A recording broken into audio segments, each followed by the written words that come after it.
Hello, Year 9. I'm very sorry I can't be with you for Monday and Tuesday's lessons this week.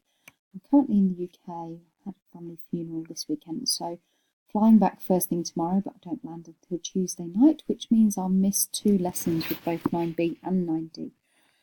So I'm very sorry about that. What I've done is organised you two lessons to introduce you to the topic of diseases. For 9D, I know we were going to do sound, but what we're going to do is put pause on that and do that a little bit later. So I'll start you both off with two introductory activities to firstly tap into the knowledge that you already have about diseases. We talk about diseases all the time. They're all around us, but do we actually know what they really are? So lesson 1 on Monday, what I need you to do is really spend the first 15 minutes or so working independently.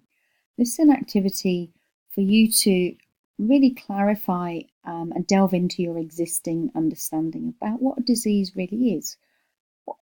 Have you got experience of diseases? What have you heard about them? What types of diseases are there and where do they come from? So the document uploaded to LMS is here. And let's have a look at part 1. Okay, so this is Monday's lesson. I've divided part 1 up into 3 tasks, which is a fairly typical teaching strategy that you may have met before. It's designed to help you recognize what you think about a topic. It doesn't have to be correct, but what you think is true. Which bits about a topic puzzle you, which is number 2 here, and then to start practicing some of this independent learning that we're expecting of you in Frogmore next year. Okay, well, actually in a few weeks' time. So, step 1, I want you to think about what you already know and write me 4 statements. What you already know about disease. What is a disease? Okay, and do this in your science notebook. Then move on to step 2. Really think about what you don't know about diseases. So as you're writing your statements for step 1, you might realise that there are actually quite a few things that you don't already know or you don't fully understand. So I want you to clarify that with some deep thinking and really write yourself either a list of questions or a list of statements that puzzle you about this whole topic of diseases. Okay, I've put some suggestions there for you. Things that you might wonder or find interesting, things that you've heard and don't fully understand. There might be diseases that you're not clear on and that you might like to explore a little bit. And step 3 is really thinking about how you would go about exploring those. Having done such a wonderful job on your personal projects, I'm sure that your independent research skills are excellent already. And you have some ideas about how you might investigate a topic or some of the questions that you have.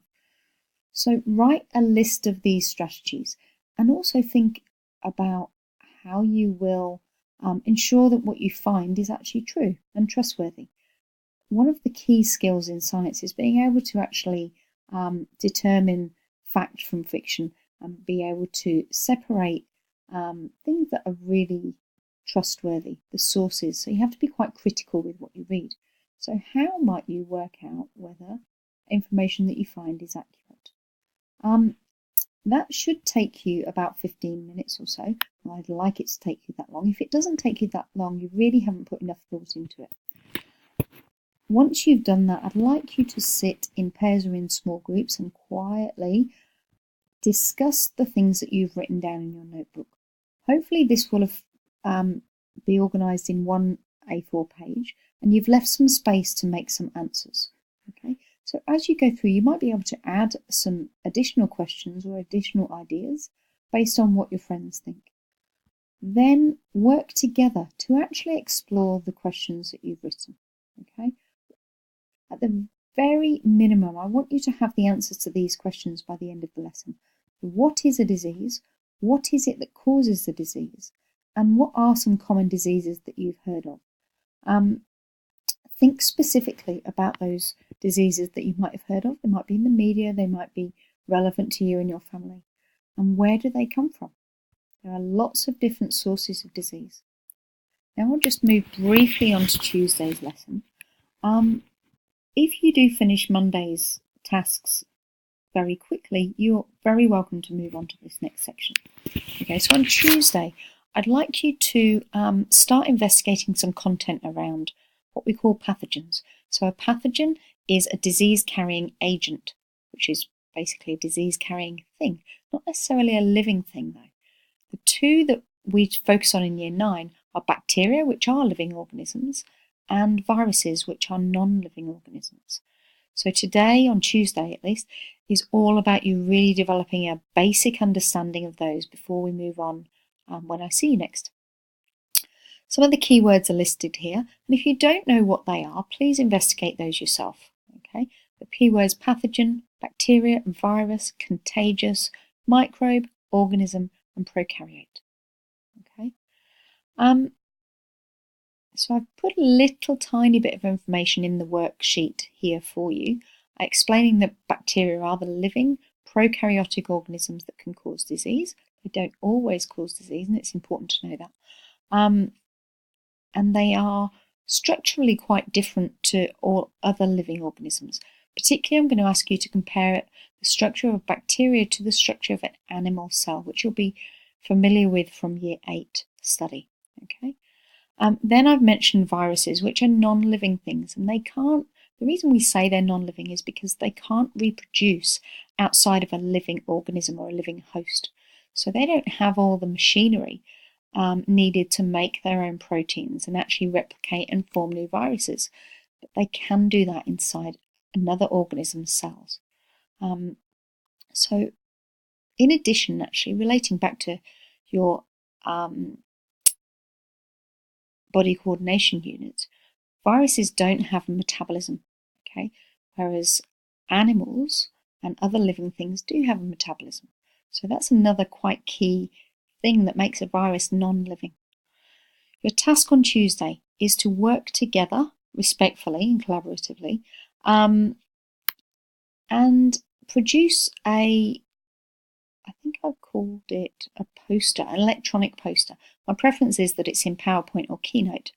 And that poster needs to show me the structure of a virus, the structure of a bacteria, and then an animal cell for point of comparison.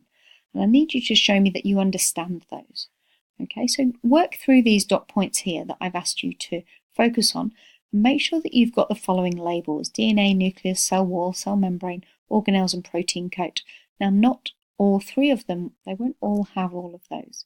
So you need to really work out what those differences are.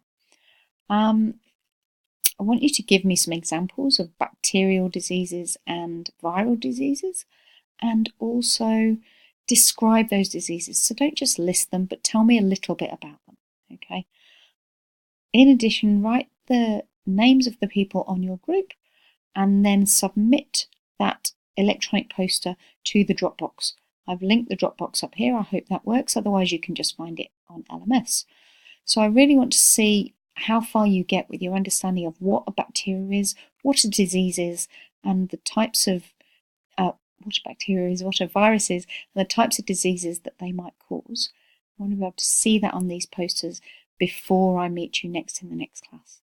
Okay, I hope that's clear, and I'm looking forward to seeing you all and hearing all about your cadets' adventures and getting into some exciting disease topics. Okay, see you soon.